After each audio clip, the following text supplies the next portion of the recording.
Welcome to Brain Wreck. I'm Jason Ash. And I'm Kevin Graham. And this is the best show on the internet. We're back. The only recipient of the YouTube Wooden Award. Glorious The Woody Wood. Harrelson of podcasts.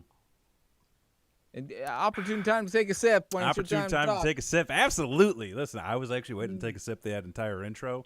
And I was like, if I do that, I can't give you the cue. And I got to like reach. And it's weird. And I was worried about spilling it all over myself. We're back, ladies and gentlemen. We're a little rusty. Well, we were never really good at this to begin with. So we are.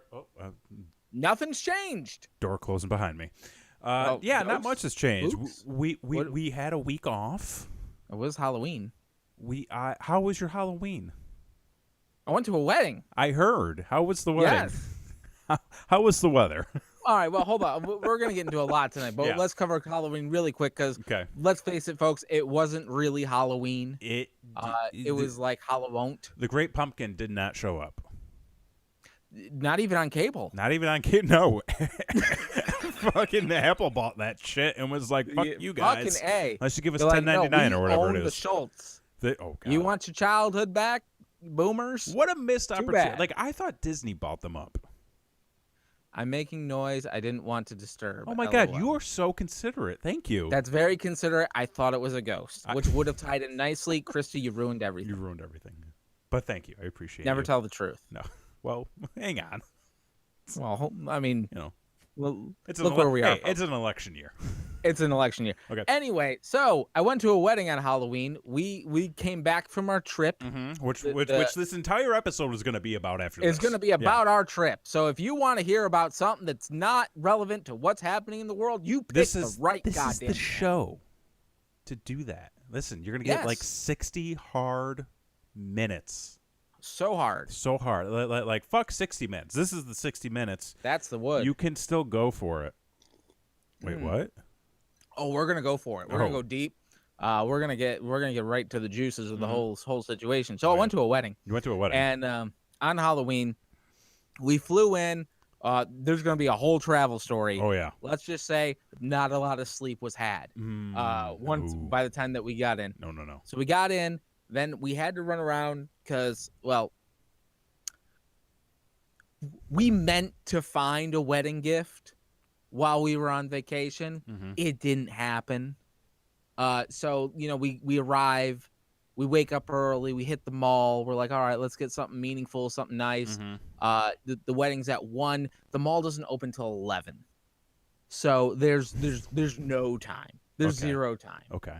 Not only that, but this wedding is outside. I don't know if you know this, folks. We were in the Sunshine State of Florida. The nicest weather it was that I've experienced all year. Oh yeah. We had fantastic weather. Absolutely. It was damn near perfect. And I come home and there's snow on the ground. Bro. Snow on the ground for an outdoor wedding. I'm not prepared. Nobody's prepared. We're not prepared. I mean, we just arrived. We just got here. I can relate. We got back and it was like 56 degrees outside, and I was like, I need a hoodie. Fuck you. It was a cold 80 degrees out today. Eat all the dicks. It was cold, man. So I go to Walmart, try to find some thermals, something to tuck under the old overalls. Maybe to lighten the bulge because like I'm showing everything. And these goddamn overalls. I forgot. Yeah, you talked about your bulge in the last episode. If you don't know what I'm talking about, subscribe, go back in the archives. Go back in the archives. So I'm at Walmart, scrambling, trying to find stuff that works, and we're going through like we don't have time to get the things that we need because we've been gone for a week. We just have time to get what we need for this wedding. Sure. So we went to the mall, complete waste of time. The boy pissed himself. We had to take him home. It was a whole thing. And then I ran out to Walmart and, I feel like I'm a thoughtful person. Okay. Like, I feel like I'm somebody who takes their time. Like, I'm not going to be Uncle Johnny who just gets you the goddamn gift card every year. I'm going to get something that means something. Sure. But unfortunately, I had to stoop to the old cash in the cards. You know what? Situation. I mean, sometimes it's just the easy way to go. Wise man said there ain't no easy way out unless you get cash in a card. Okay. But anyway, so we get some thermals for the kids, for ourselves. Get back, we get dressed. We're already like 10 minutes late. Like as we're driving to where this place is, we're getting texts being like, "Can your daughter be in the wedding?" And I'm like, "We're not there." So like, so that's like kind of last minute, isn't it? I mean, yes. I was gonna say I didn't think much thought needed to go into that answer. But kind of like everything's last minute. Sure. So like it's right on time. Okay. Essentially. Okay. Yeah. It's the standard at that point. It's the standard. Okay. Right. So like, yeah, sure, fine. And we get there, and we weren't the last people to arrive, so like I didn't feel too bad. That's good. So that's good. They do the thing. It is so fucking cold. Dude. It is so unbelievably cold, but like it's a costumed wedding where everybody's supposed to dress up in their Halloween costumes, and everybody wants to like stay strong for the photos for the ceremony and stuff. So like, no, for the ceremony, we're all freezing our asses off. Right. But like everybody's like being a trooper, everyone's hanging in there. And then as soon as like you may kiss the bride, the place empties out to go to the cars to get the coats. And then they come back, and like everybody's wearing hoodies, and Halloween's ruined because you have to wear a coat over your costume kind of thing. And nobody wants to do that. Nobody. I mean, I was wearing thermals and I still needed a jacket. It was fucking cold. But it was kind of awesome because they did a lot of like games for the kids. Oh, neat. They did trick or treating at each of the wedding tables for the kids. So like they got honestly a lot more candy than they would have if they gone out. COVID or not COVID. Yeah. So the whole shebang, and so it was actually like a really good time, just really stressful getting there. Sure. Well, what did you guys do for Halloween? I'm presuming nothing. Well, we had the second half of our Florida trip, and because Christy's parents are now down in Florida, they're out in Fort Lauderdale in their condo, so we basically just spent the day with them because we were out in Fort Lauderdale. I don't remember what day was. Halloween was 31st, typically every year. No shit, dickhead. I'm talking about the day of the week. It was Saturday. It was Saturday. What the fuck did we do on Saturday? Well, I mean, it was a lot more walking around and like stopping and having a meal. So that's what we did. And we watched like a ton of The Mandalorian this past weekend. Oh yes, her parents were interested in watching it, and we were like, "Well, we could catch up and recap it a bit." So we did a little bit. Okay, of that. Yeah. Did you binge the whole first season? We basically binge watched the whole first season. Okay. Yeah. And I'm assuming you've watched the episode. We had watched. Yeah. Oh yeah. I mean, like we were already caught up at that point, and then we just watched the first episode of season 1 last night. Okay. Yeah. So what did you think of the new episode real quick?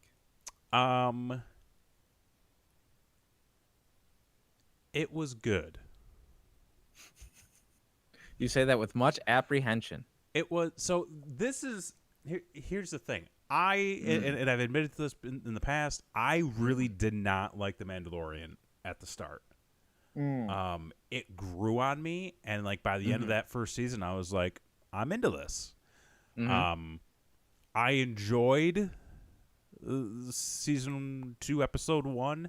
It was a little hokey for me in some parts, but like overall, I thought it was good. The thing at the end, I was like, okay. Right. I knew that was no coming. Spoilers on this show. I knew it was coming.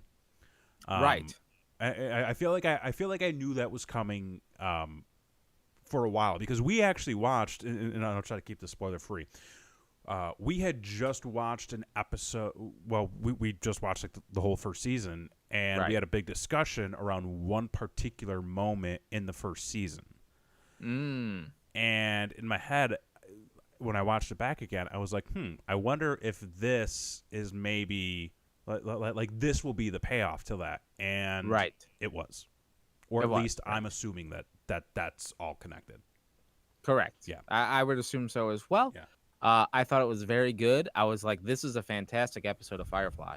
Like they're doing that whole show is Firefly. And you know it's what? Firefly in Star Wars. And I think that's what eventually got me hooked on the show is because as the show went on, I was like, oh, this is a space western. Oh, this is just Firefly. Oh my God, I love Firefly. Yes. It's one of my favorite shows. Right. So that's kind of Yeah, exactly. I'm invested. Yes. It was very good. Loved the shout out to Knights of the Old Republic with the Dragon Pearl. That was dope. Did not know what that was. I thought it was an egg. Yeah. That's a Dragon Pearl. Okay.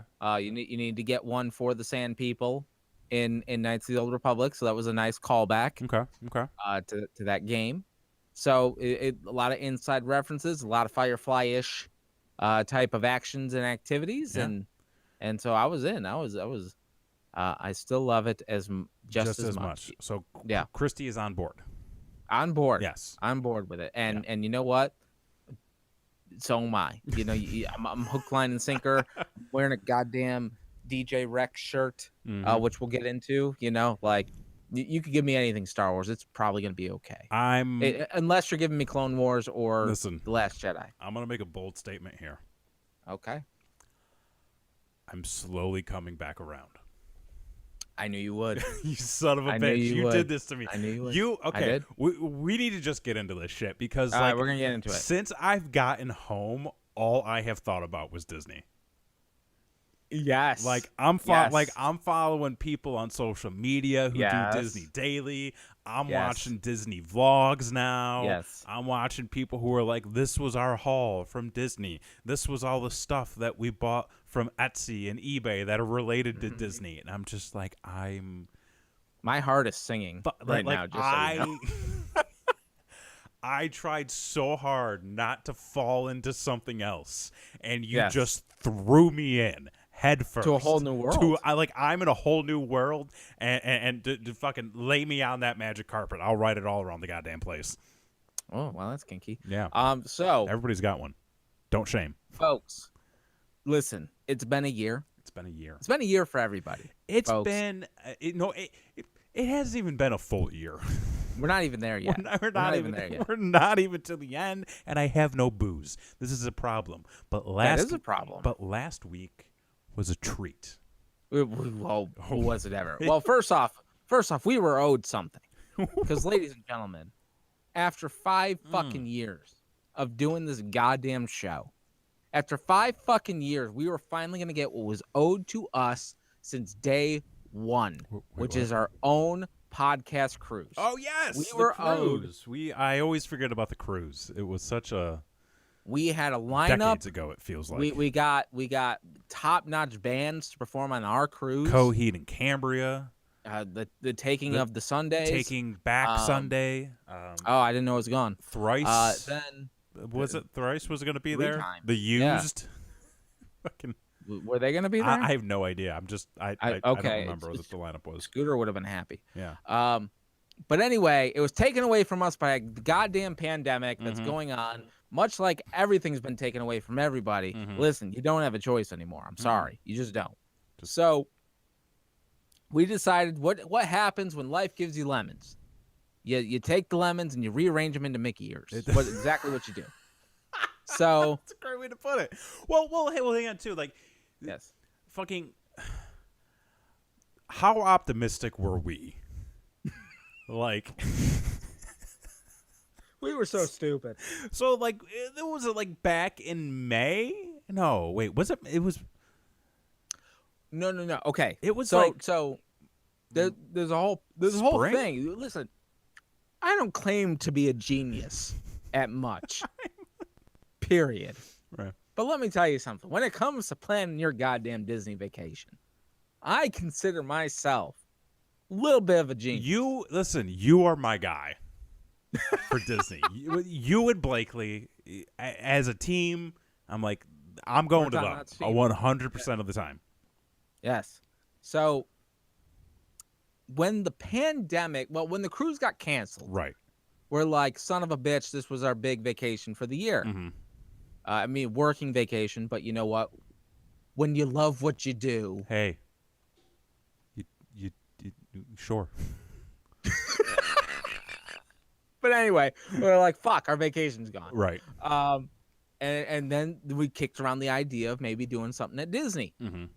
And so when COVID started hitting, and the shutdown went past like a week, Right. and it went into 2 weeks, and then it was a month. Like the gears in my head started turning, being like, "Oh, this is a thing now." Yeah. And I'm like, they're going to shut everything down. So I said, hey, if we're going to do something, let's just book it. Because then, like, we can always cancel Right. and get a refund and that sort of thing. And I think we had that optimism of, well, this isn't going to run past the summer, is it? I mean, because at the time, I think the big concern with the cruise was, I mean, like, I remember back in March, which, remember March? It was so nice. It was so nice. Back in March, a lot of people were calling for this to get pushed through to, like, the end of July. Right. And we were like, July was what we heard. We were like, oh, God, July? That's like 4 months away, you know? That's crazy. But we were like, July, you know, if it's over by the end of summer, early fall, like, still sort of having that carryover period where, like, do you really want to be on a cruise ship in tight quarters with a bunch of people right after a pandemic? So, like, it's probably not the best. The fact that the cruise got canceled, I think there was a little bit of a sigh of relief from everybody, you know? A little bit. Not that we didn't want to go or that, like, we wouldn't have gone either way. Right. But, like, I think that, you know, sort of that decision being made for us was like, okay, that's okay. You know what I mean? Right. And then you came up with the idea of, like, what about Disney?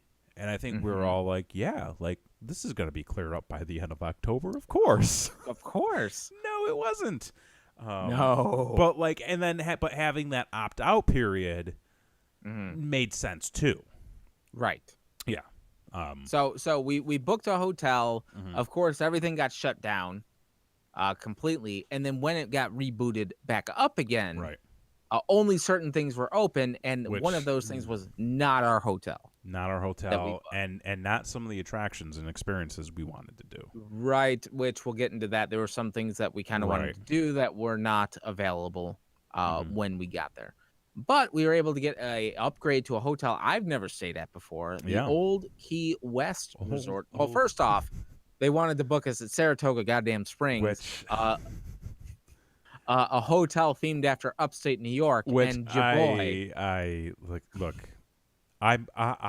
There's some of New York that I truly miss. I don't necessarily want to go on a vacation in Florida to an upstate New York themed hotel resort. Although, if you know anything about Disney, it would have been interesting, because if you know anything about Disney, Disney is all about the stereotypes, and it would have been interesting to see what the upstate New York stereotype is through the eyes of Disney. Like, that would have been interesting. It still would have been a pain in the ass, and I wouldn't have liked it. Yeah. But we stayed at the Old Key West Resort. You know, we had a deluxe room. It was very nice. It was nice. Yeah. That's all you got?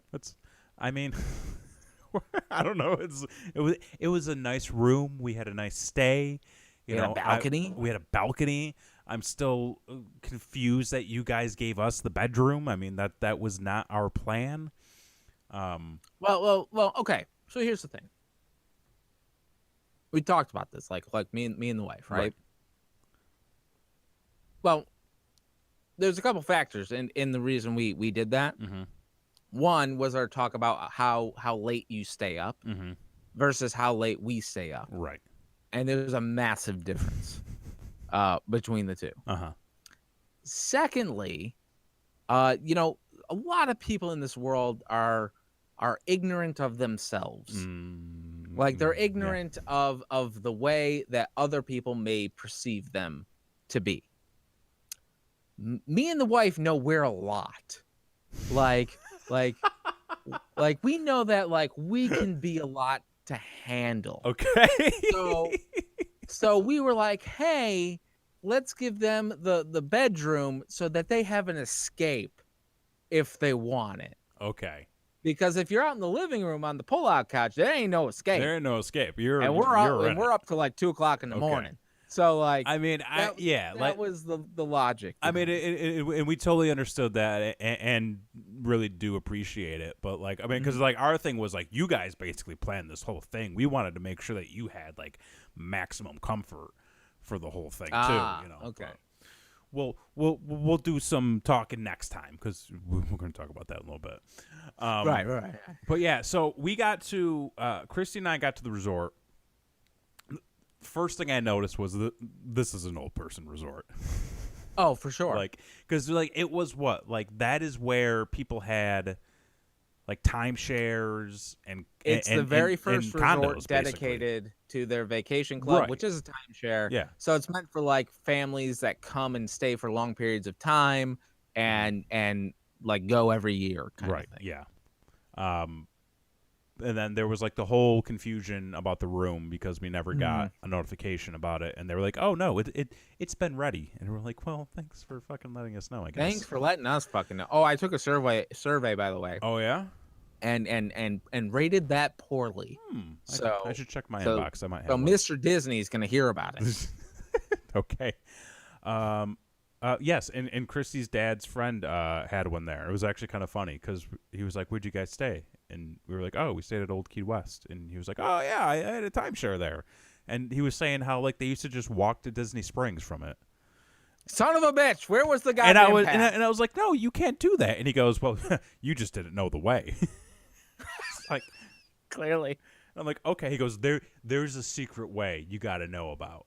Oh, okay. And so it's a knock on the door, and old Harvey. He was saying that there is a 10-minute walk. A 10-minute walk. It was something around like a 10-minute walk, but I'm also thinking like where we were at the resort, it may have been a little bit longer. Oh, probably. I mean, it would have been a 10-minute walk just to the front of the goddamn just to the resort. front of the place, yeah. But no, I mean, like the resort itself was fine. It wasn't necessarily like the Disney experience. No, because it's much more low key. A lot of older folk, a lot of families. It wasn't like you walk in and you just get smacked, with Mickey or anything like that. No, and that's kind of the thing is the hotel we were supposed to stay at would have done that, and it's Blakely knew about a secret path, but nobody knew where. Listen, it's a secret path for a reason. Like it's a secret. Yeah. But anyway, yeah, the hotel we were supposed to stay at does that. Like smacks Disney in your face. Like you can't escape it. You are full in on the Disney. Well, which is kind of the experience that we wanted to provide. But so for next time though. Oh, for next time. Hold on. We're gonna talk about next. Okay, we're gonna talk about next time. But yeah, so you guys arrived. We had already been there because we were down visiting the wife's family, and so we kind of met up at Disney Springs. You kind of like dropped your stuff off, met us there. We had kind of been there for a little bit, and you guys were arriving. And boy, were you hungry, brother.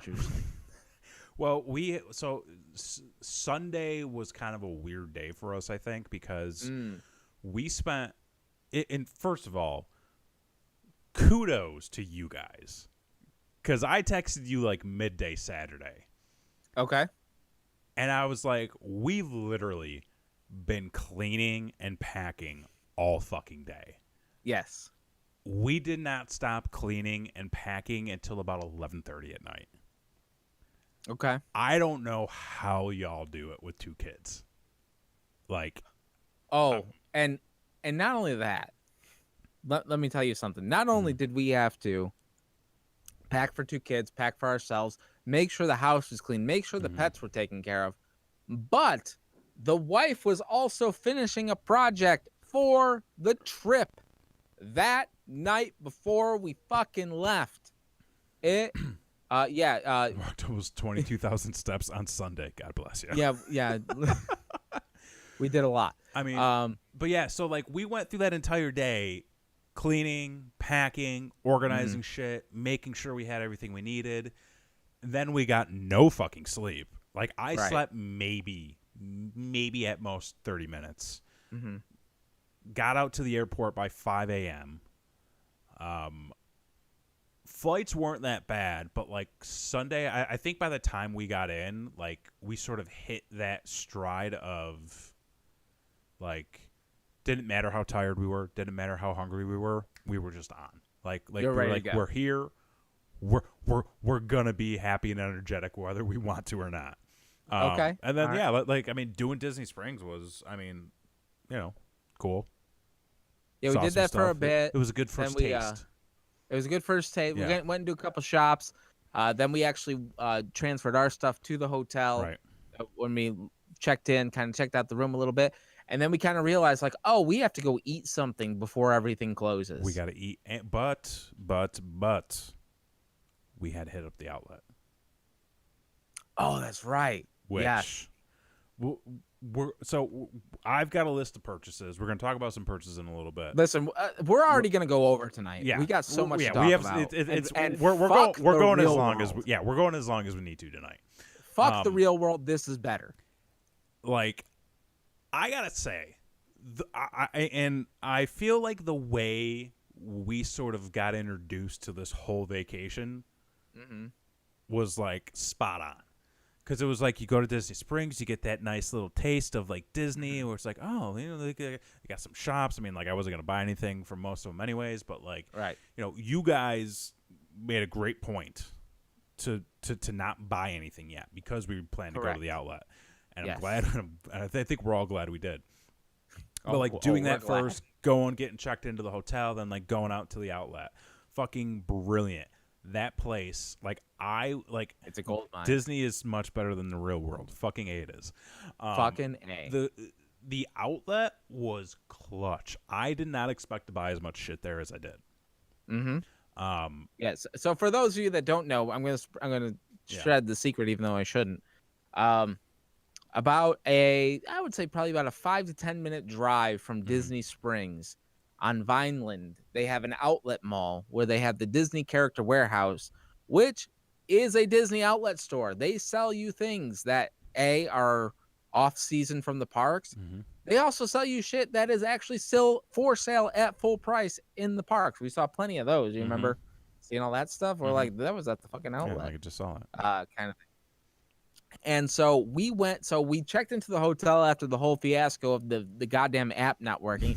That's the one thing Disney really needs to work on. Their technology Dude, is bullshit. that app sucks. Although it is a bullshit. Although oh well, we'll get to that. Yeah. You came in clutch, and boy, has it gone to hell. Oh, bro, I've been following it. Yeah.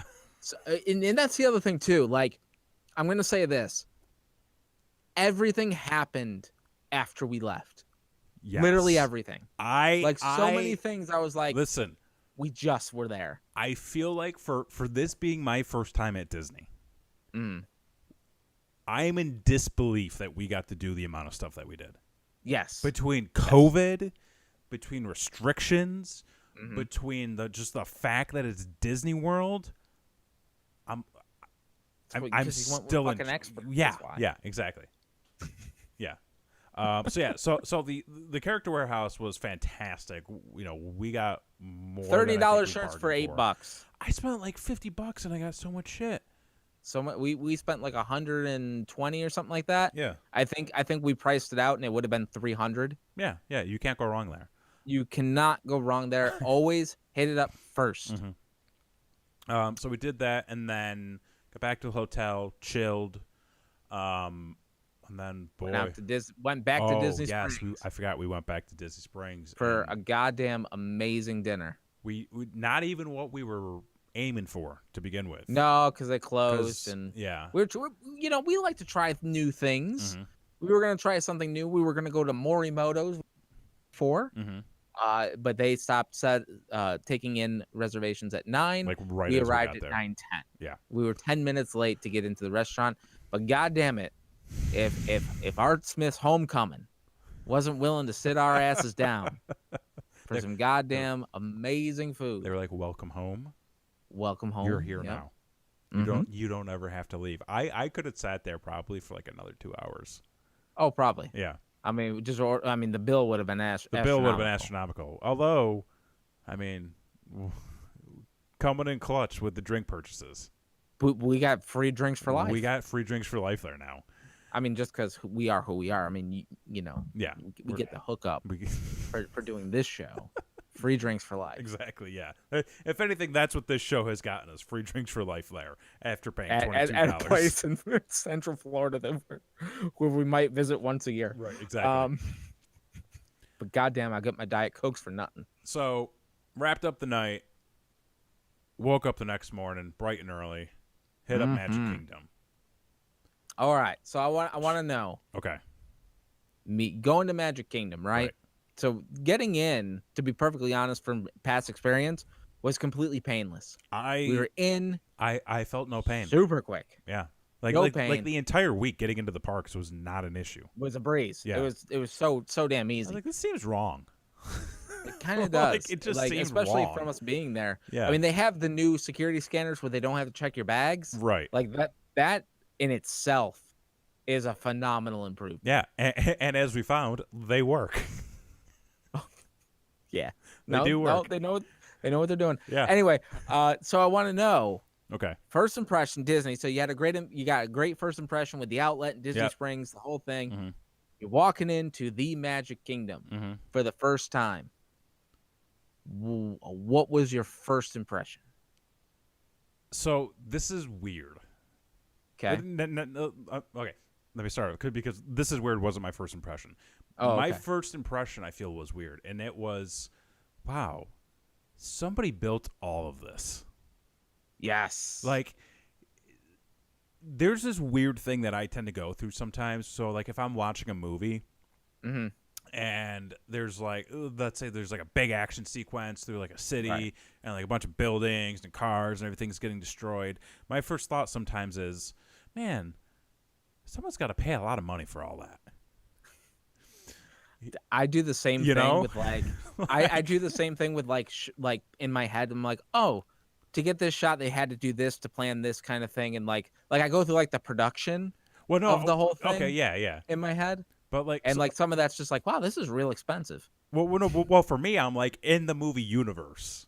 Like I'm like, you know, like like they're costing that city a lot of money by destroying all that stuff. Like, in the fictional universe. Yeah, the fictional universe. No, okay. Oh yeah, I'm like, is Bruce Wayne paying for all this? What are we doing? Walking into Disney, I don't think. I mean, like I knew Disney was big, right? Yes. And it's kind of funny because prior to like getting down there, so like in the process of the trip down, I was talking to Christy about it, and I was like, how long is it before like Disney or like some studio or somebody like buys a city and like themes the city like the city is the experience, you know, almost like Disney buys Syracuse, and you know, there's just like shops and like the entire city is like outfitted to Disney.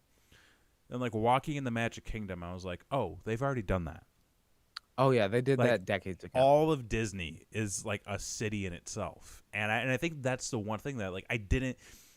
It was very hard for me to grasp just like the atmosphere and the environment that you walk in, like, you know, because when you get a chance, I'm just gonna say this: when you get a chance, look up the origins of Epcot. Okay. Because it stands for prototype or experimental prototype city of tomorrow. Right. It was supposed to be a city. Okay. Initially. So look into that. It's really interesting. But yeah, like I think that's what hit me first was just how big Disney really is. Oh yeah. Because like I mean, like I've been to theme parks, I've been to like Cedar Rapids, like Six Flags, like even Universal.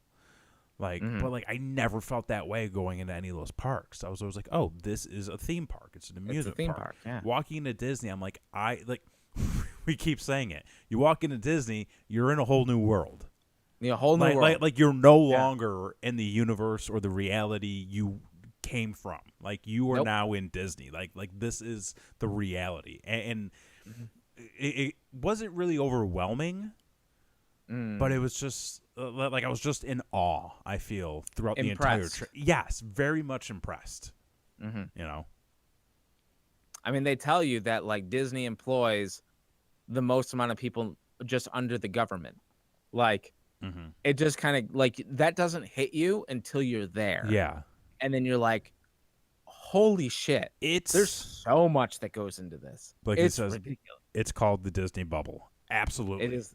Yes. Absolutely. Like I was in that bubble and I did not want to leave. No, No. nobody ever wants to leave No. unless you work there, and then you realize the horrors. But Yeah, yeah, of course.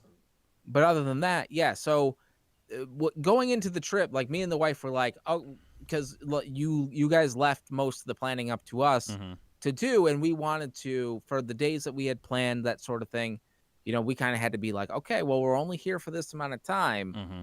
We have to really think about what we're going to do, how we're going to plan it out. And really for the Magic Kingdom day, we only kind of had the first few ideas planned Right. out, and then we were just going to kind of ride the wave and Yeah. and do whatever sounded good. But I think it worked out real I well think it because worked we were out able to great. hit we Yeah. hit one of the top rides, one of the newest rides that was gonna have the longest wait of the day. I think we waited 10 minutes, I don't yeah, like maybe, the entire trip I don't think we waited more than 40 minutes for a ride. for anything. For anything. The And I would longest we say waited was for the goddamn food. yeah. And I would say on average we waited maybe 25 to 30 minutes. It was get on a it ride. was it took planning and luck, Yes. and both of those together, I Yeah. thought made for a pretty goddamn really good experience. I mean, I never really had a bad experience because here's the thing, folks. Here's the key to Disney. For any of you that are like, I don't want to wait in lines, I don't want to do this, I don't want to do that. Here's the key to Disney. You can't just show up Mm-mm. to Disney. No, no. You can't And just be I like, feel like if I went without a guide, like if Mhm. it's your first time going, you need a guide. you need a You, guide. you need a buddy. You need to go with somebody. Because I guarantee you, like, if Christy and I just went by ourselves, it would have been a little stressful because I feel like we would have gone in with like a game plan. But I feel like once we got there, we may not have known how to navigate it. I think, and that's the thing too, is like me and the wife tell a story about we went on a family reunion and we kept saying like, oh, we'll meet you here. And everyone's like, well, we don't know where that is because we've never been here before. Right. And so like, I think having someone that just knows the layout of the park, not having to look at a map, has been there, knows where everything is, can judge better when you're looking at wait times and stuff like that. Like, oh, this is just right over here. Right. Let's go do that. And then this is right over here. Let's go do that. You're not wasting time fumbling trying to find where certain things Right. are. So even if you have a game plan, like it might be skewed based off your knowledge of stuff if you Right. get lost. Yeah. Kind of thing. Yeah. But yeah, I mean, I feel like we had everything we needed to hit. I liked your idea or the way you guys typically do it because going for a longer period of time, definitely splitting Magic Kingdom up into 2 days because You really need 2 days. the one You thing really I did do. notice was we did do a lot of hopping back and forth between the different lands, which I feel like isn't what people typically do unless they're trying to hit specific things in a specific order.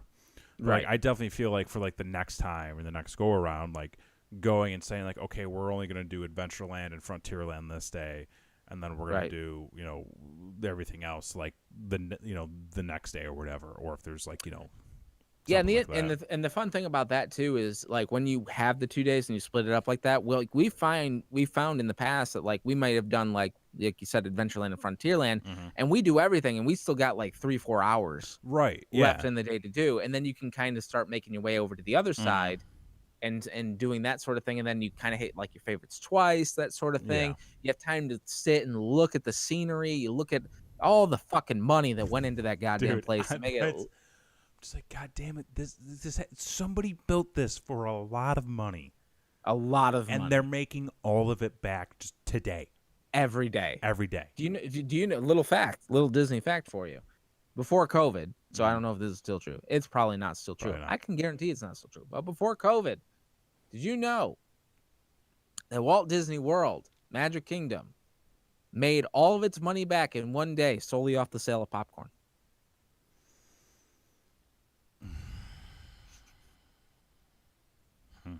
It ran the entire park for the day based off the sale of popcorn. for that day. Does not include the park ticket. Does not include anything else. The merchandise, nothing. Popcorn. Sometimes I wonder what I'm doing with my life. Failing, just like me. I mean, yeah, that's kind of what I get we're to. doing great. Yes. But yeah, no, like overall, I mean, Magic Kingdom was great. Definitely. Let's talk about Tomorrowland a little bit. A little bit. Okay. So, the one thing I noticed across the board, just all throughout Disney, a little sprinkle here, a little sprinkle there, a little sprinkle over there. There's a few things that need to be updated. Do they though? Okay, so I feel like for the story that the visitors will tell their friends and family afterwards and on a podcast, maybe not so much, but in the grand scheme of things, yes. Couple two tree things didn't really age too well, I felt. What could those be? Well, one of them, just throwing it out there, was it the Center of Progress? Carousel. Or the Carousel of Progress, rather. Which, what an experience that was. Oh, boy. Little did we, I just wanted to show you a good time. I mean, you talked it up early on, saying like, "Hey, it's a great midday, experience. It's air conditioned. It's air conditioned. It's dark. You can sit down and cushioned seats. You basically go around this stage and you learn about the history of technology. It's wonderful. We got some of that, I feel. Oh yeah, we got the AC. We got the cozy seats. We got a few screaming children. We got a dad that tried to leave midway through and couldn't get broke the ride. Broke the ride to the point where they had to restart the scene again. Center of Progress is a building at Epcot. Center, so. Yes. And also the fair. Also the fair, and so couple of the jokes and couple of the gimmicks in that whole little historic adventure. I mean, it was the 20s and the 40s and the 50s and the 60s, and then tomorrow, randomly. I'm not gonna say that they weren't somewhat accurate to the times they were portraying. Learn something. You learn a few things that you already knew, and you're like, "Yep, that's America." That's America. Sure is. Dancing the hoochie coochie. So, the part where the kid finds his dad's porn from the 1920s. I'm like, what the fuck are we doing here, folks?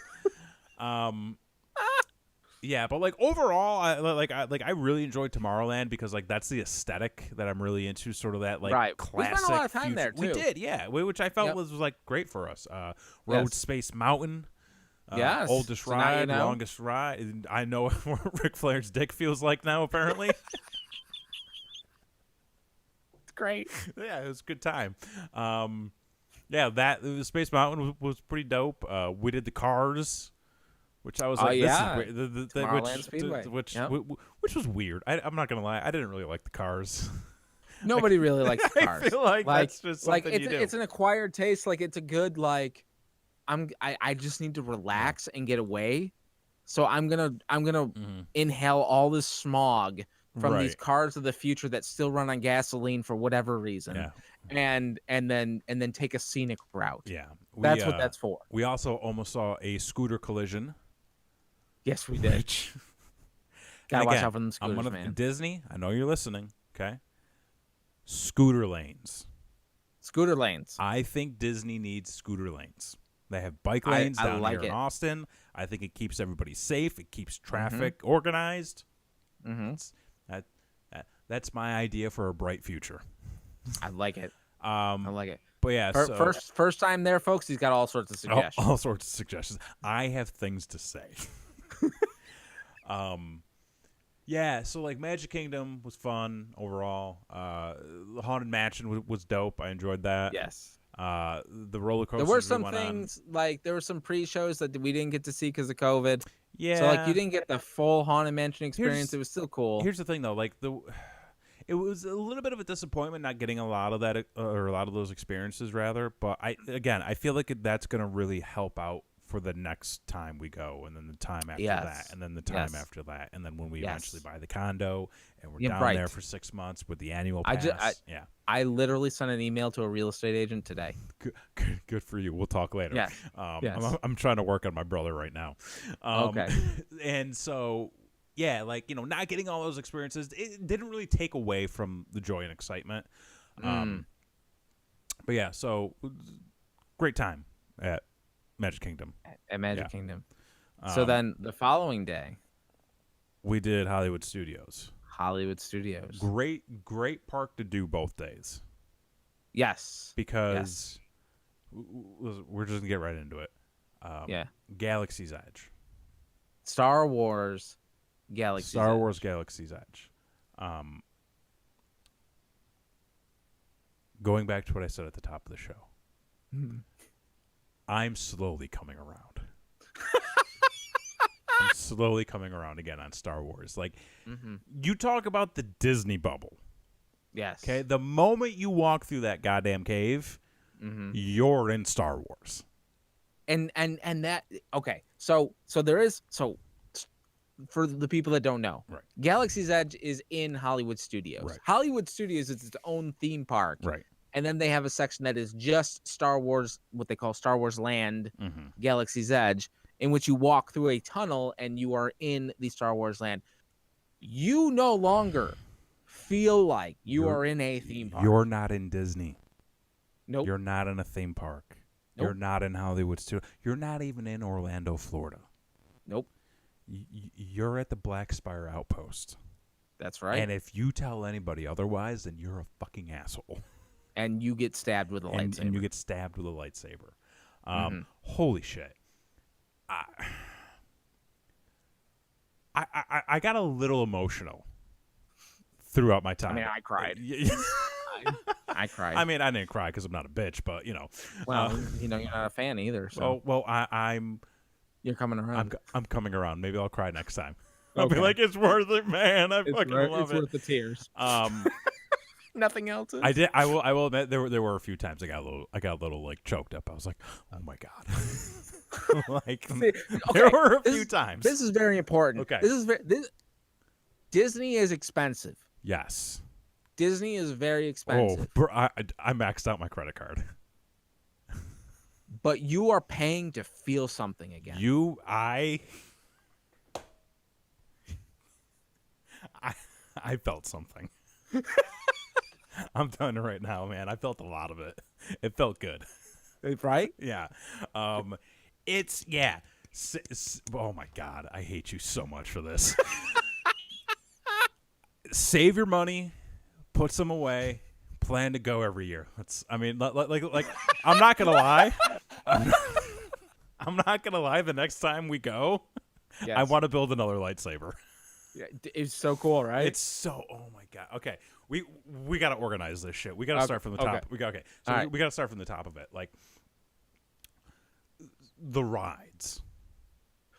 Okay, we got to start from the way top. You want to start from the way top? Okay, I was gonna try to go piece by piece. We'll start at the way top. The way top. So I don't know if you could tell I'm overwhelmed just by talking about this. Just by talking. Okay, well, let's talk about getting there. Well, hang on. That was an adventure as well. Yeah. Well, wait, real quick. I'll say that because of this. So I talked to my brother last night on the phone about the trip. Yes. And I was trying to explain to him just like how insane this park was, and I feel like I caught him at a time where he was like, "Yeah, that's nice," because I was like, "Dude," I was like, "You're like in Star Wars." Like you walk in and it's like everything, like the hand sanitizing stations, like the cast members don't ask you for money, they ask you for credits, and they ask if they can hold your cargo, and like even the fucking bathroom like mirrors are fucking like all Star Wars themed. It's great. Yep. And he's like, "Cool, sounds like you had a great time." And I'm like, "I did. We're going. You need to figure that out." You need to... This is now your problem. Yeah. But yeah, so we had just an adventure getting there. Because here's the thing, folks. They have a brand new ride. Mm-hmm. It came out literally like 3 weeks before COVID. So here's the thing. This is how long this year has been. I completely forgot that this park just opened. Oh yeah, it just turned a year old. Yeah, and I think what threw me off was because I forgot that the last time I was in Syracuse and I came over to do the show, you showed me all the stuff that you guys had just gotten from Galaxy's Edge. For some reason, I thought that was like a year and a half ago. Oh no, yeah. Like I forgot that this just opened. We went. I think the it had just been open for 2 months when I first went there. Right. So like I was really close to like grand opening the first time I went. Right. But they have a brand new ride that wasn't there when I first went, so I'd never experienced it before. You've never experienced any of it before. None of it. But because it's so new, they have a virtual queue that you have to enter a lottery system to be able to even just to get a chance to ride this new ride.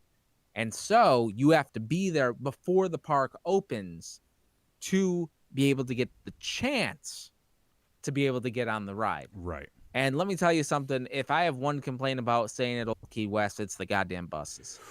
Like, yeah, the buses are horrible because the resort's so big.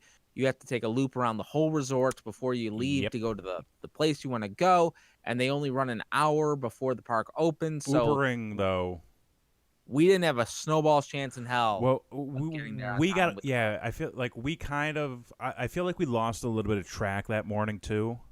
Yes. You know, because like we all had the game plan, like, okay, this is what time we're gonna be out, at the bus stop, and then like we got to the bus stop, and like there was already like a bunch of people there waiting. Yes. And it was one of those things where like because we're not gonna catch the first bus, so we called the Uber.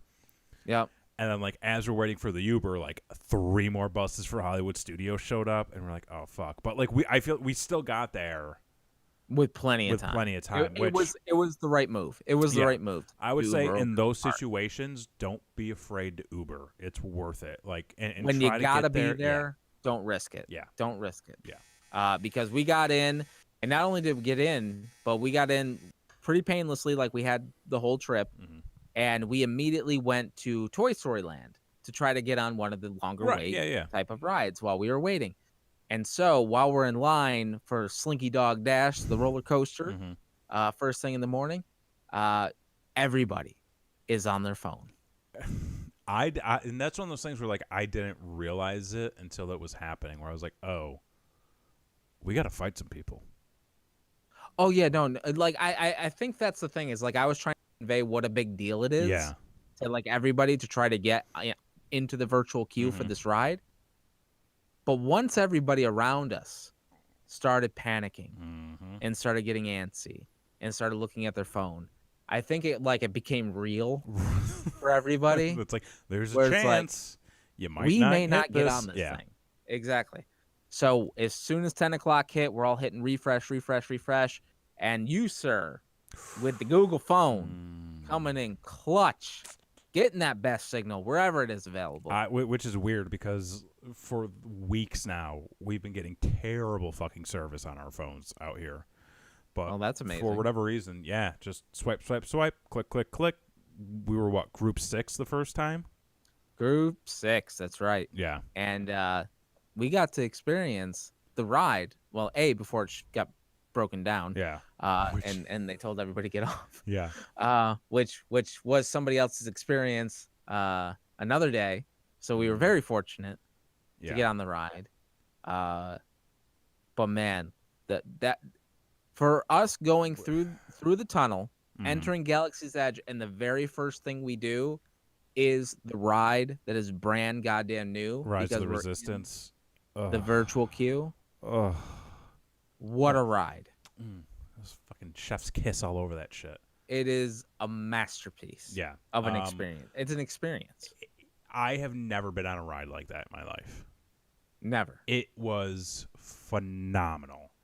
Like, again, you go through, you walk into this place and, like, just even the line. Like I could wait in that line all day. Oh, the queue was amazing. Just you go through and there's like so many references in theming for Star Wars and like all the movies and stuff, and then like you get up to it and the way the cast members interact with you, and then just like Dude, so like when we get into that first room there, where they've got like BB-8 and then there's like the hologram of Rey comes up, like that's when Spoilers, by the way. Well, I mean, yeah, we're gonna talk about this a fucking little ride. bit, yeah. Like when that hologram popped up, like that was the first thing that like really hit me. It blew my mind. Like, oh my god, like. And I was like, we're here. We're in the Star War. We're in the Star War. Yes. Oh my god. And then like just the whole like even the next step when like you're on that like transport carrier, like that's not even the ride. No. But like it is the ride. Like it's part of the line. It's part of the line, and it's just like. And again, like coming off of that ride, I was like, how did they build this? Like where did we just go? The thing that got me, and I knew this was going to happen because I've watched ride-throughs, but like you don't expect it. No. Is you enter in your Star Cruiser, which gets taken into a Star Destroyer, abducted by the First Order. Right. The thing that got me that was so fucking impressive was the door you went in was the door you came out. Where do you go? You go to space, brother. But like you go into a goddamn Star Destroyer. Like I've been trying to find like a behind the scenes like ride through of it, where it's like this is where it goes. This is the and like I can't find anything. Oh, I mean, I know I can tell you. Oh, okay. I assume it's like some kind of lift or like the thing spins around. It is an elevator. Okay. Wait, it's an elevator? It's an elevator. Where do you go though? You go up. There was nothing up. There is. They just hide it. Fuck, man. Yeah. Okay. Yeah. So going from that, like, you know, you're on the ground, then you're in space, and then you go through the line, and you're in the cell, and then just all hell breaks loose. You're on a goddamn Star Destroyer. Yeah. Like you're there.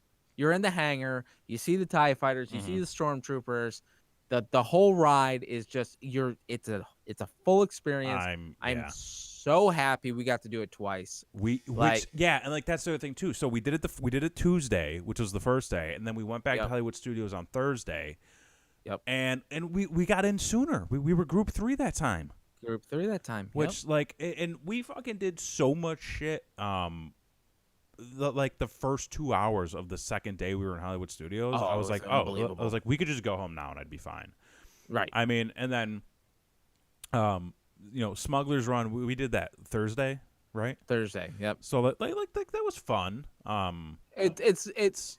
I mean, that was when I first went to Galaxy's Edge, that was the only Star Wars ride. I mean, besides Star Tours, right, that they had for the new thing, and I was blown away because like that's your first experience. You're piloting the Millennium Falcon, you know, being a gunner, being an engineer, like you're there. Like as a child, all you ever wanted to do was have a lightsaber and fly the fucking Millennium Falcon, and you could do both opening day, right? And so it's an unbelievable experience. But then like Rise of the Resistance is just the next fucking I feel like if we started with Smuggler's Run, I would have had a slightly different opinion of it. Yes. But it was like, oh my god. Although fucking Star Tours, man. Like how many times did we do Star Tours? We did it 4 times. Like 4 times, twice back to back. Yes. You know, which that ride was not what I expected it to be.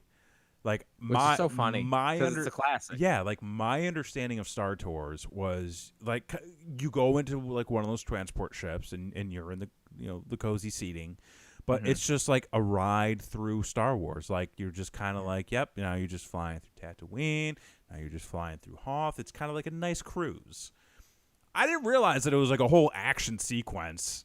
Oh, and you're like getting jarred around and stuff. And then the fact that there's like randomized videos that you see, was like super dope. I'm like, this is great. Highly underrated. Super fun. Yeah, it is highly underrated, just because it's so old. But so then, the rest of Galaxy's Edge, again, another thing that What about the food? I was just about to get to the food. Okay, let's get to the food. That was the other thing for me was. How, like, because you go to Tomorrowland, I feel like even if you go to Frontierland, like, if you need food, you can get a burger and fries. You can get a hot dog anywhere. Hot dog, some snacks. No, you go to Galaxy's Edge, you're getting a Ronto wrap. You know, Yes. you're getting space chips. You're getting Yes. you know, Cokes and Sprites in the shapes of, you know, thermo detonators. Yeah.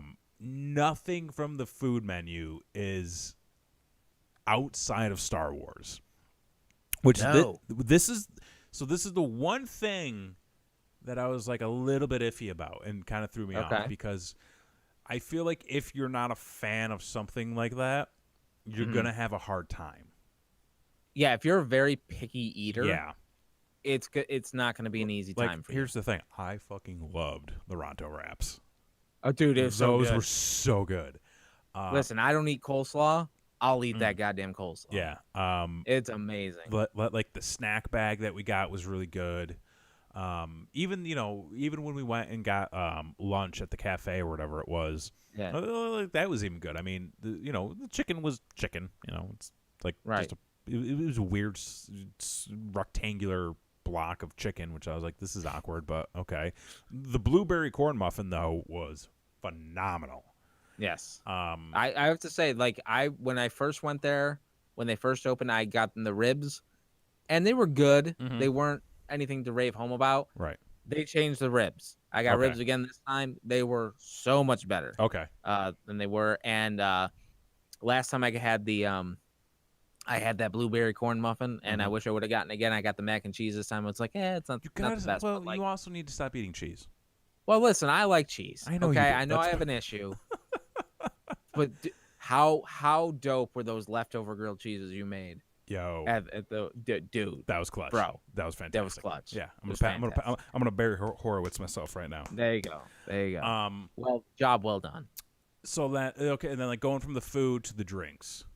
Yes. The blue milk. The cantina. I'm gonna start with the blue milk. Oh, the blue milk. The blue milk was wonderful. You said that the green milk had like a slightly different taste when you first went. No, both did. Both did. They The blue both did. and I will say they do need to bring back the turkey. They had wraps. a turkey Ronto wrap. Oh, okay. When we first went, so Blakely could eat it, and it was phenomenal. And now it's not there anymore. So they need to bring that back as an option for people that don't eat pork. Okay. But yes, they changed the recipe of both the blue point. and green milk from the first time we were there to the second time. The blue milk is much better. I don't know if we just got a bad batch the first time or whatever, but it's much better now than it was when we first went. Yeah. I almost liked it better than the green. The cantina now. Yes. This is what threw me off. Okay. So, cantina on Tuesday, I went with a non-alcoholic beverage. Yes. I got and so nothing again, you can't go to the cantina and say, "Oh, I'll have a Tito's and soda," or I'll have a beer. Nope. It doesn't. You're not in America, okay? Listen, I mean, I feel that way now, but you're in a galaxy far, far away. Every drink had a gimmick. Yes. The thing I got on Tuesday wasn't really a fan of. With the dry ice gimmick, I feel like if it didn't have the dry ice, I would have enjoyed it. Not a fan. Wasn't really a problem. The thing I got on Thursday though, was the T16 or whatever. Yeah, the hyperdrive. Delicious. Whatever it was. It was like the Skyhopper or something. Yeah, Skyhopper. Yeah. Yes. Delicious. We got two, and they were powerful, man. I felt the force drinking that. Oh, yeah. Oh, yeah. It was wonderful. Magnificent. So the first day, me and the wife, well, we had a bad experience the first time we went when it first opened. Mm-hmm. The wife got this weird like coffee lemonade concoction. It was disgusting. Yeah, and like all the combinations for the drinks and stuff is a little weird. Yeah, and the first but, trip I got something that was non-alcoholic as well, and I was like, it was good, but it wasn't anything alcoholic. So like this being the adults trip, I'm like, all right, let's get some booze kind of thing. So I got the drink that like everyone's like, oh, you got to get this drink, and what it is, it's called the Fuzzy Tauntaun. It has this foam on top that apparently you're not really supposed to drink. You're just supposed to let it touch your lips, and it numbs your lips. That's the gimmick of the drink, which is odd. Yeah. Unfortunately, I didn't know you weren't supposed to drink it. That's right. And, yeah, you downed it. And I took a big whiff of just the foam, and it was the most disgusting shit I've ever eaten in my life. And I'm like, this is terrible. Yeah. And then I'm just like, why does everyone like this? This is not enjoyable. Everyone was just lying to me, much like I experience every day on cable news. But so I was like, this is terrible. And then the wife's like, you didn't even drink the drink. You just drank the foam. Mm-hmm. And so like I did the thing where like you kind of like tightly put your lips on the edge of the glass so you just get like the liquid and you keep the thing on the lip thing. And then like, oh, I get it. Yeah. I get it now. No, the drink's There it is. delicious. Yeah. And my lips are numb. Yeah. And this is an experience. And I was like, this is good. I wouldn't get it again. Okay. So then when we went back the next day, we're like, all right, well, let's just find what we like, because everything's weird. You have to just kind of find the thing that you enjoy. So we ordered, I think, 4 different drinks, something like that. In total, yeah. And so like we were just kind of trying everything out, sort of thing, and we found a couple that we liked. So now we know what to get next time. But it was a little trial and error. Yeah, it was a little expensive. Yeah. Yes. If you're a picky eater or you're picky about what you want to drink, I would say to take a look at the menus of stuff before you go into Galaxy's Edge, because you're going to be surprised. If you're looking for a burger, you might want to eat before you go. Yep. Yeah. There's plenty other places in the park to get a burger. Yeah. Not in a galaxy far, far away. And I'll say this too, and this goes back to the comment you made earlier about having a plan. Yes. I was sort of surprised by the amount of people who came up to us and were asking us questions about like just the general surroundings. Like as we were going into the cantina the second day, the woman, as we were waiting to go in, a woman came up to me and she was like, "What is this place?" I was like, "It's the cantina."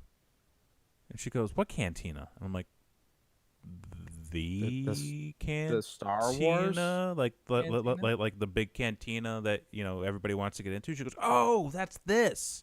She goes, "Do you need reservations?" I was like, "Oh, you poor thing. yes, you do." And Planning's key, folks. And then after we did the Build the Sabers and we were walking around with them, a guy came up to me and goes, "What are those things you guys are carrying?" And I was like, "Oh, it's the Build a Lightsabers." He goes, "Oh, cool. What do you do that?" I was like, "You don't." No. Not sold out. Sorry, sir. I mean, you can go ask, because luckily Right. we were able to get our reservation stuff, situated and shifted around a little bit, because we had the split reservations.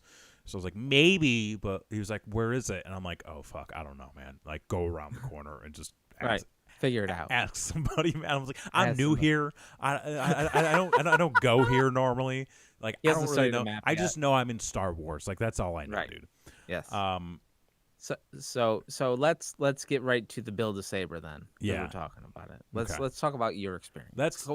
First off, the first day the wife got to build a lightsaber herself as well, and I had done it on our first trip, but I took my daughter in with me. You can bring one guest in, so the wife has never seen it in person or experienced it in person, and she was dressed up like a Sith, and she was going to build a Sith lightsaber, and she went in, and it's so funny because whenever I talk about like Star Wars, or my wife makes like a Star Wars reference, she always goes, "What have you done to me?" Because she's like, if I knew somebody in high school who liked Star Wars, I would have made fun of them. And now, knowing me and us being married, she's a legitimate fan. Yeah. And so like I saw like she was making a lightsaber and I was taking photos and all this stuff, and like I saw like real emotion and like the little kid come out kind of thing, and that sort of experience, and it just does it to you. They know what they're doing. They bring you in, they play the right music, they set the mood, they throw out those sweet words, and they just gently caress you, and you're just like, so take me. Before going in, what did you expect? I expected a little bit of that. I didn't expect it to be like as theatrical.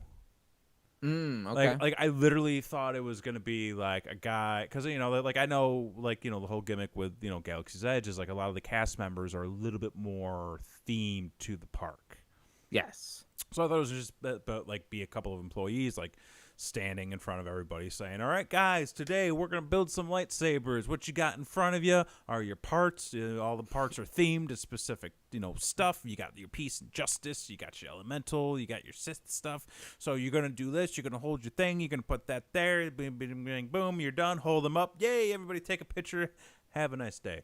Grab your sheath on the way out. There was a little of that. I wasn't expecting the whole backstory of like Jedis and Sith and the Kyber crystals, and then the fucking voiceover, and then like the dude like holding up the thing, and I'm just like, oh my god, I'm in a Star War.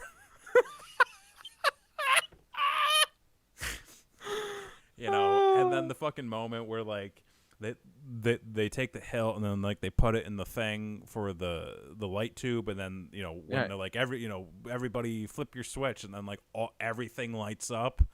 I was just like, oh my god. And then the thing opens up. Yes. I'm just like, oh my god. And then they're like, hold them up high. I'm like, yes, I'm here. I'm in. I'm totally in. Yeah, dude, like again, expensive as fuck.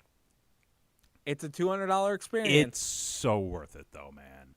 Oh yeah. Again, save your money. I mean, just the object that you come home with. Yeah.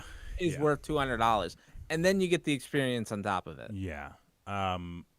You feel something. You do. You really do. You really pay for that. You really do pay to feel something. It's in this world. It's like you're paying top dollar. It might as well be prostitution, but like. Hey man, it is what it is.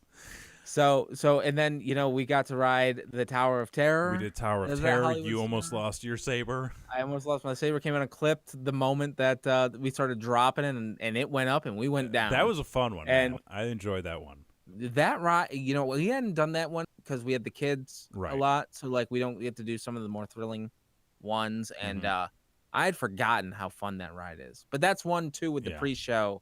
That adds a lot. Yeah. And we didn't get that with, everything going on right now. But again, next time. Next time we'll go. Next time. Next time when we go, hopefully it'll all be open. We got to do the rock and roller coaster with Aerosmith. I almost lost my fucking magic band. Yeah. Oh my god. We were a bit toasty at that point too. Oh, we were doing great. Yeah, we were doing fantastic. I was like, oh god. We had just gotten done with the cantina. We were over there. It's too bad Christy couldn't come with us, but I feel like she made the wise decision on that. Yes. Yeah. Definitely, I would say for any ride, roller coaster, if you ever go, I feel like there's a chance this might not end well for me. Take that as a good precaution. Don't risk it. Don't risk it. Because you may ruin your day. Yeah. And if don't let one ride ruin your day. It's not worth it. But yeah, like Hollywood Studios. I feel like obviously we spent more time in Galaxy's Edge. Yes. Toy Story Land was cool. I feel like you can knock that out in a couple of minutes though. You know what I mean? It's fun. It's like hot. Toy Story Land is fun. Yeah. It's hot as fuck because they didn't put fuck. any shading. Yeah. And then you guys ended up going and doing Mickey and Minnie's. We didn't do that. Yep. It was cute. It's fun. Yeah. Well, I mean, again, next time we'll catch it. It's brand new, and it's one of those things that like we watch those Mickey shorts all the time with the kids, and so like it had a more sentimental meaning. Okay. Meaning for us because we do that. But as far as like the wait that was there. I mean, we waited like probably 45 minutes when we wrote it. And again, like going back to the planning stages of this, and even as we were like going through the park and stuff, like if there was stuff that we missed, I wasn't going to be upset about it. Right. Because we were there for such little time. We were there for such little time, and like I wanted to hit the bigger stuff first. And again, like midday Thursday, which was our last day, I was like, we could leave now, and I would be happy. Right. We did so many things. Yeah, and then like Wednesday we did Epcot as sort of like the middle of the day or like the midweek break. Right, you got your first taste of the food and wine. Boy, did I. I got drunk and I ate a lot of food. Yes. It was I would say Epcot was good, man. Like It's a sleeper park, It's really. yeah, but like I feel like that's something where I don't need to spend the entire day there though. Well, that's where the park hopping is really supposed to come Yeah, into play, which isn't available right now. So, right. like, again, when we go back, When we go back, but and that's available. I got my Hawaiian pork slider. I got some beers. I got my avocado margarita from the cantina there in Oh yeah, that was good. Mexico. Yeah. And again, like a lot of the places, that you can go get food in there. I was We like, got sushi. I don't need to get like American food.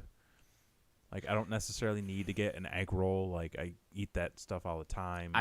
I will say though, the egg roll that Mark got might have been my favorite the egg thing. roll was delicious though. It was like so none good. of the food was bad. But dude, No. those fucking cake pops. Oh, brother, don't. Brother. Cake pops. What was that? Cake pops. Cake pops. Over the top. Oh, Wow. and did you see? The day after we left, they introduced a new cake pop. Fuck. What did they introduce? It was a Halloween cake pop, where it had spooky sprinkles on it. Yeah, that's okay. Which, I probably still would have gotten M&M. M&M, the Twix one was good. M&M was better. Mm-hmm. But yeah, man, that was the star of the show. Yeah. Was the cake pop. Other than that, the sushi in Japan was good. The sushi was teriyaki good, bun, it was good. Sake was good.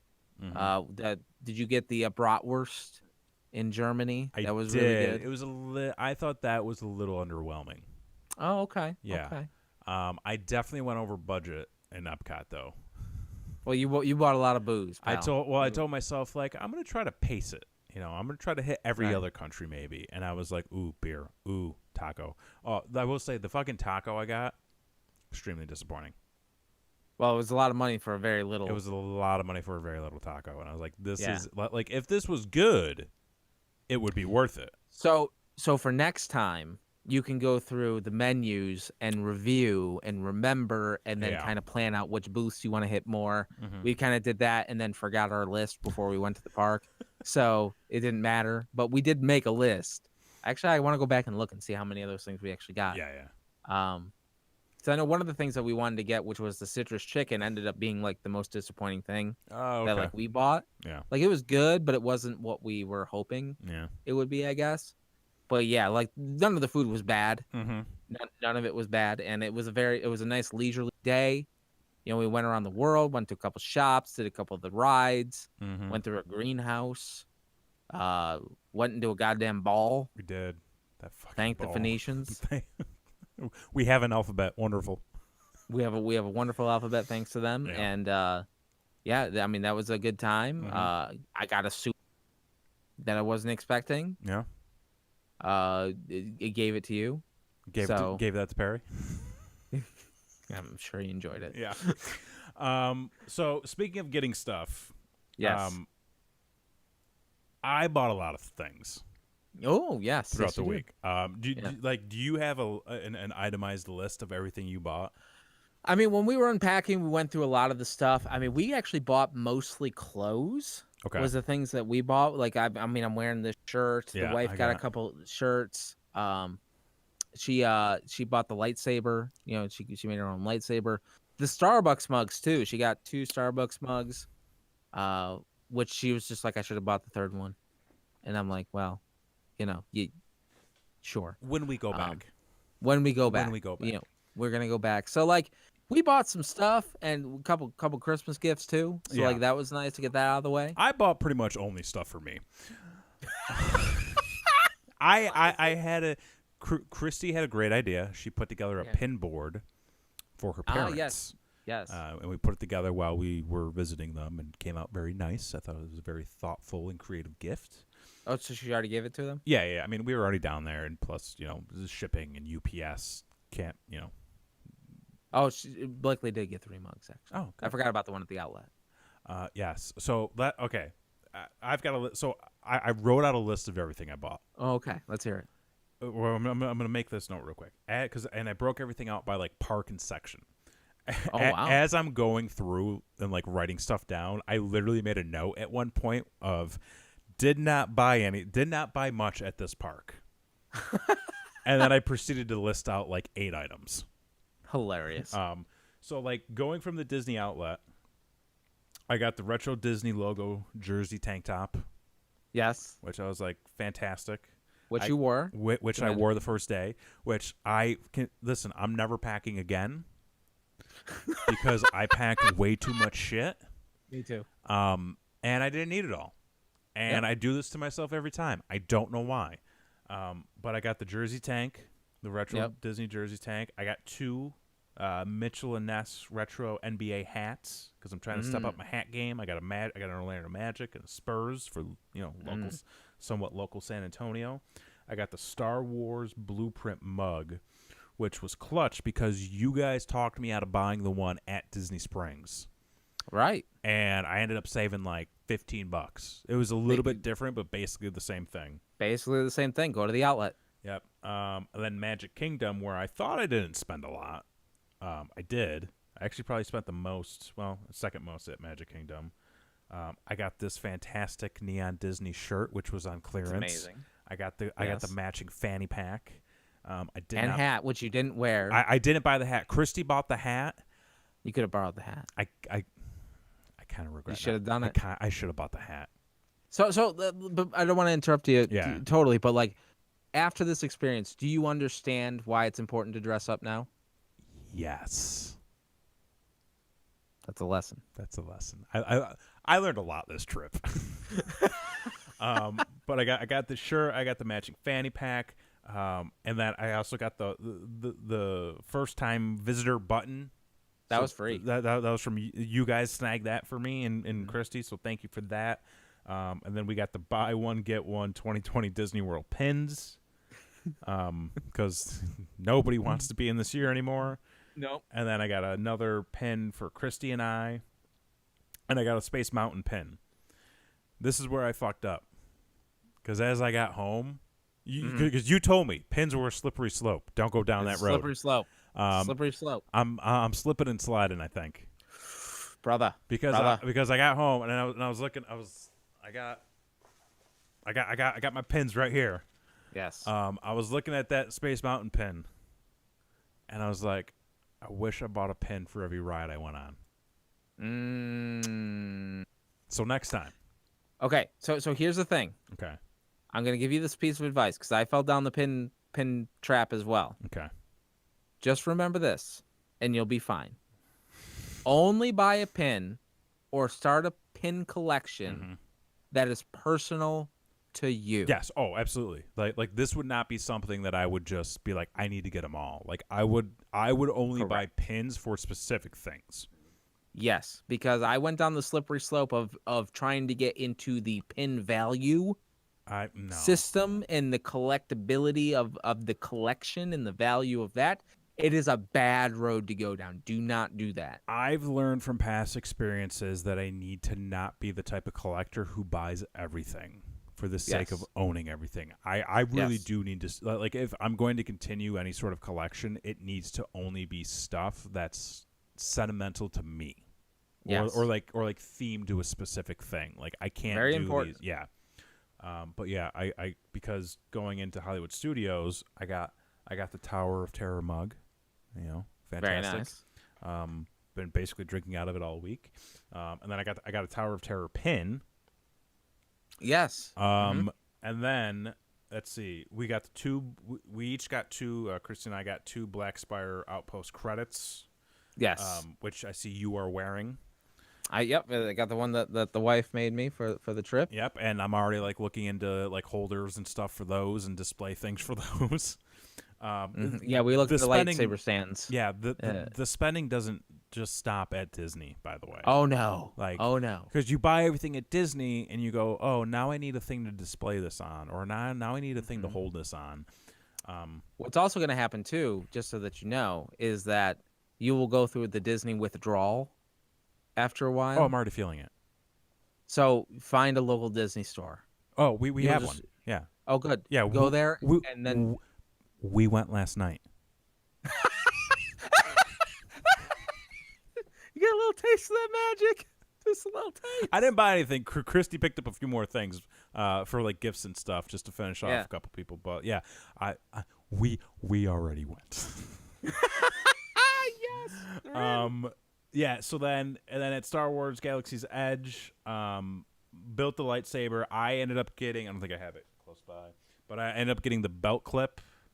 Yes. Got Yep. 2 extra kyber crystals. I got an additional violet, not purple, as I Not purple, believe I though. was told. Violet. Yes. I got a How dare green you. one, and then I got the blue. Oh. Oh, that was dope. Oh. Oh my god. By the way, we have been torturing our cats with these things. They do not like them. Yes. But bro, this, like, just like holding it. It's amazing, right? It's fucking insane. Like, Mhm. also, it took me forever to realize how to take the blade out. Oh yeah. Yeah. I had to Google it. Just wait till you have to change the batteries. You have to look it up, There's batteries? bro. I know. 3 AAA. Yeah. So I think Christy already went through and like remodified hers. Okay. But like I'm just like, the more I hold this, the more I look at it, I'm like, yeah, I'm happy. I'm happy with my decision.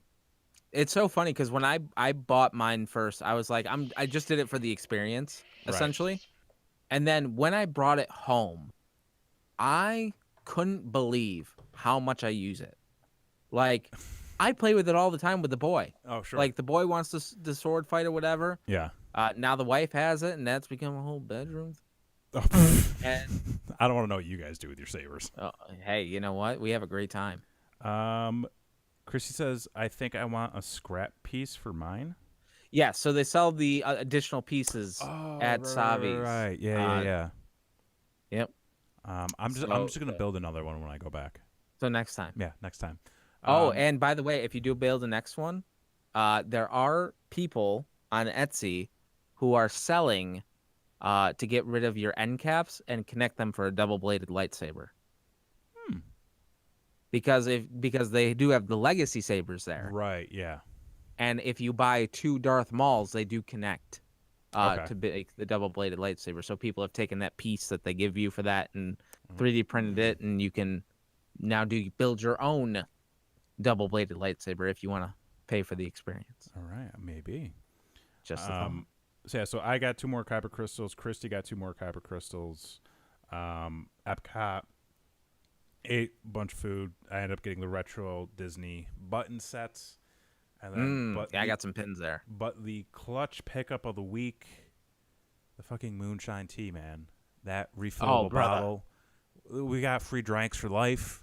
We got free drinks for life. We got discount drinks whenever we go back. Whenever we go back. I'm hanging on to that thing forever. Yep. So on a scale 1 to 10, how would you consider your overall trip? 10. A 10, a full 10. I'd give it. Oh my god! Like, here's the thing. Hang on, I gotta put this down. Oh, jeez, you gotta be careful with that. Yeah, thing. I don't want to break it. Yeah. I give it a 10 because, number one, it was being able to break up all the bullshit that has happened this year.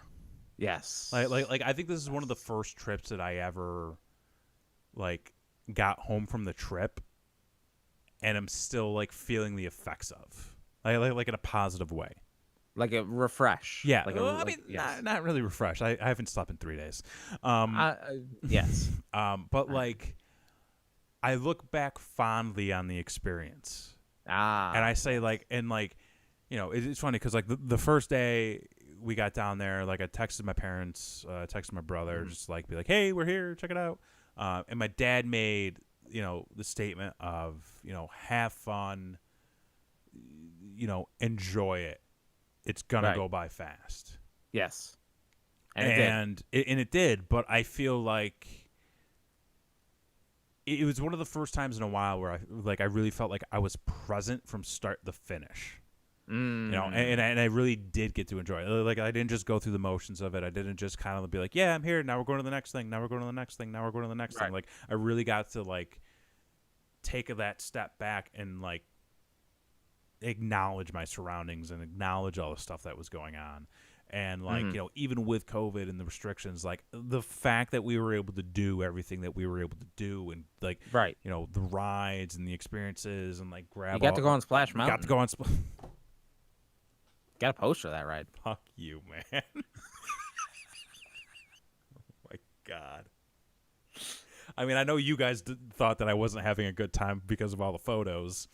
But Which like photo pass? okay, Clutch. If you're gonna go buy the photo pass, I apparently don't pass. know. Like, okay, we had to wear the masks constantly, so it doesn't look like I'm having fun or a good time. But I'm smiling on the inside. Okay, the entire time. But no, I give it a 10 out of 10. Everyone else is pretty obvious they're having fun. Everyone else has their hands up in the air. The fucking Pirates of the Caribbean photo. Where I'm looking the opposite. I didn't know the camera was there. Nobody told me. Everyone's thumbs upping. Everyone's having a good time. Oh my god. You're looking off in left field. Yeah, but like it was just a great time. Extreme. I'm so disappointed though that I lost all my photos and videos. Oh, you couldn't recover them? I tried everything, man. Like it was. So here's what I found. All the photo recovery and video recovery apps only do it like up to a certain level. The only way for like there are apps which do like deep dives into your like storage and into your phone. The only problem is though, because I'm now on Android 10, I have to root my phone. And then everything I've looked up about rooting my phone, it's like you have to do this. Well, in order to do this, you have to do that. Well, in order to do that, you have to do this other thing. In order to do this other thing, you have to like do this specific thing, and doing this specific thing wipes out all the memory on your phone. And I'm like, that's not helpful. No, that's the exact opposite of what you want. And I was talking to Christy about it again the other day. Like it was one of those moments where I don't know what I was thinking when I did that because I cleared out my Google Photos, just thinking like, oh well, like if I just clear out my Google Photos, it'll because like my entire Google account was full on storage, and like I wasn't going to be able to get any emails or any notifications or anything like that. I was like, oh, I'll just go through and clear out a bunch of shit. Didn't think to clear out stuff from like 2 years ago or like stuff from Charlotte. Which was like taking up 5 gigs of space on my drive. Jesus. I was like, oh yeah, just like clear, and then it wiped everything out on my phone storage. And I was like, that's not supposed to happen. Why did that happen? Right. But lesson learned. Luckily we still had like you guys had stuff. Christy had a few things. We had the photo pass. I still have more to send you too, so I'll do that. Yeah. I think we have Christy set up a drive, which I think we're gonna try to compile like all of our individual phone stuff. Okay. So we'll kick that over to you guys. But awesome. Yeah, man. Overall, great fucking trip. I had an awesome time. Super glad we got to do it. When do we go back? Okay, so here's the thing. Okay.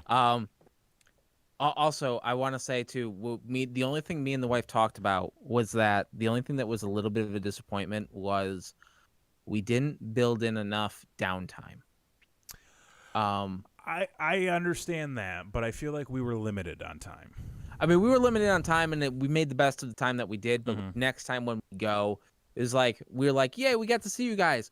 We didn't get to hang out with you guys. Yeah, like that was one thing. Like okay, yeah, I see that. That was kind of the only thing was like we did so many things, but like next time we should build in like a day at the hotel, absolutely, a day at the pool, the way something like that. The way you were telling me that you guys normally do it, where you go for the 8 days, where it's like you do a park, maybe Epcot, and then maybe like a day off, right? And like a park, whatever.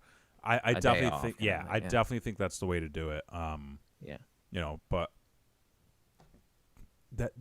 that's why we have it next time. That's why we have it next time. So when do we go again? Is what I'm getting to. So I do want to return, and we'll do this tomorrow because tomorrow, folks, rule number 4. We are okay. I was going to ask too. Are we going to do rule number 4 tomorrow? I mean, I'm fine for it if you guys are. But I'll double check. But I'm pretty sure we will be good. We're gonna revisit the Disney rule number 4, and we're gonna look at some new perspectives because I don't know if some answers may have changed. I mean, just the one because everybody else is an asshole. We'll do a recap segment. A quick recap in the first half of the show before we get back to it. Yeah. But so we had kind of joked around before we left Disney about buying a condo. Who was joking? I don't know. Christy thought we were. Um, shame on her. But not only were we looking at condos, when we got back here after the trip, I'm like, what am I doing with my life? Because I come back. Oh, well, first off, I want to tell this story. I know we're going like 2 hours tonight. We're over. It's okay. Yeah. But something happened Hmm? that, listen, you like the movie Pulp Fiction? Love the movie Pulp Fiction. Okay. What's the moral to Pulp Fiction? There's a fucking moral to Pulp Fiction? There is a goddamn moral to Pulp Fiction. Do Do you know what the moral to Pulp Fiction is? lay it on me. When God gives you a sign, you listen. That's the moral. So Pulp you Fiction. okay. We're interesting. Okay. I feel like God or the Matrix or whatever, Allah or Whoever she may be. whoever, Alanis Morissette, Alanis Morissette. gave me a sign and said, "What the fuck are you doing in Syracuse?" Brother. Because, folks, I don't know if you know this, we're in the middle of a pandemic, There's a pandemic going on. and Florida has notoriously been a hot spot for this, because I don't know if you know, they don't give a fuck. They do not fucking care, dude. They don't care. They do Oh not my care. God. Do not care. Mm-mm. We went down in August to Florida That's right. when they were having the massive outbreak. Mm-hmm. Came back perfectly fine. Nothing happened. When we came back, we found out that my wife's work got inundated with COVID Really? from the overnight staff. That was who tested from positive. that was from the or right after the August trip? Right after the August trip. Okay. My wife, who works overnights, Mm-hmm. was not there because she was in Florida, not getting COVID. Where had she stayed home and worked, very well could Probably would have have gotten COVID. We come back from this trip. The day we come back, we get notification. Multiple people in my son's classroom have tested positive for COVID. We went to Florida twice to avoid getting COVID by staying at home, doing what we were quote unquote supposed to be doing. So, folks, I'm not getting blown away in a bathroom. By Bruce Willis. Okay. What a weird turn. I got there though. So we have reignited our passion for moving. You're looking back Florida. into it. Looking back into it, looking seriously, we found a house we really enjoy. I have sent some feeler emails out. Nice. Folks, here's the thing. Live your life. Live your life. Because you don't know. Be safe. You don't know. Yeah. Had we just stayed the path, twice my family could have been exposed to this fucking virus. Yeah. Through no fault of their own. It's still really tough, man, because like even like right before we were going down, I kind of started to get a little panicky. I was like, there's still a pandemic going on. Yes. We're going to be doing some travel. We haven't really done any travel for the year. I mean, like the last time I traveled was literally like 2 weeks before everything got shut down. Right. I was literally watching the news and when I was back in Syracuse, and they were like, there have been 2 cases of COVID-19. I'm like, the fuck is COVID-19? Right. You know, and then like my parents came out, and then like shortly after that, everything went to hell. So like we've been relatively locked down. And like, you know, a lot of that is due to us wanting to be safe and just wanting to take the precaution. Sure. Because we're sort of with the mindset of, you know what? We're not hurting anybody by doing what we're doing. Right. You know what I mean? And we're not hurting ourselves. Going out to Florida, like that's a bit of a step. But you know what? I think that with the precautions that were set in place with the airlines, with the precautions that were set in place with Disney. You know, you had a couple of peppers in the candy dish throughout, you know, Right. but you weren't at like a rave with no mask on, being, you know, ass to dick to everybody, you know? We weren't at rallies, you know, breathing on everybody, or in, you know, the secret garden at the White House, you know, high-fiving and shaking hands. What's for the secrets? I don't know, man. So, like, I mean, I think right now our game plan is just, you know, continue to stay relatively, you know, quarantine at home. I'm going to get tested again next week. You know, nice. Let me know how that goes. Yeah, well, I will. well, I got tested right before we came out, and I tested negative. I don't know if I told you. So you're good. Yeah, it was good. You know, it took like 3 days for me to get my results, but, you know, it was good. Yeah, so I'm gonna get tested again next week just to be safe. But yeah, like, hey, if you can, you know, follow the rules, follow the regulations, be safe, be careful of the people around you, be careful for the people around you. You know, don't overdo it. If something makes you uncomfortable, just leave. Yeah. Or I did that a couple times. I was like, this is too much, and I'm gonna walk away. Yeah, I've been. And then we avoided a scooter accident. That was the fucking wildest. I'm just telling you, when God gives you a message. God gives you a message, yeah. But yeah, man, listen. like it's. I think we got a lot of. I think we got some planning we can be doing here soon, because I would definitely love to make this a regular thing.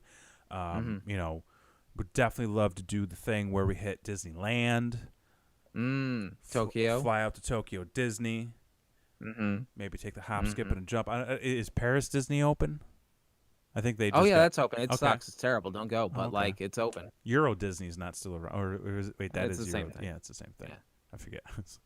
Forget. We gotta go to Hong Kong. There's a Hong Kong Shanghai. Disney? Oh yeah. Oh brother, is there ever? There's Hong Kong Disney. There's Shanghai Disney.